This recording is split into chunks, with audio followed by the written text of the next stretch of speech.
ওয়াতাসিমু বিহাবলিল্লাহি জামিআন ওয়া লা তাফাররাকু। আল্লাহ পাক রব্বুল আলামিন বলেন, তোমরা আল্লাহর রজ্জুকে ঐক্যবদ্ধভাবে আঁকড়ে ধরো এবং পরস্পর বিচ্ছিন্ন হয়েও না। আল্লাহ তাআলা আমাদেরকে ঐক্যবদ্ধভাবে থাকার হুকুম দিয়েছেন।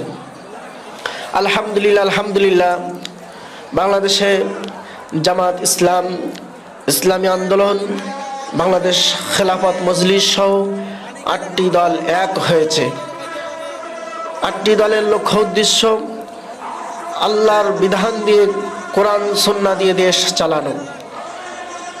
ইসলামী দল যদি ক্ষমতায় যায়, ইনশাআল্লাহ বাংলাদেশে জুলুম নির্যাতন থাকবে না, গুম খুন থাকবে না।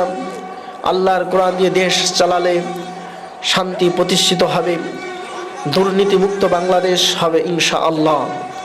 জনগণের যেই জানমালের নিরাপত্তা ইনশাআল্লাহ প্রতিষ্ঠিত হবে।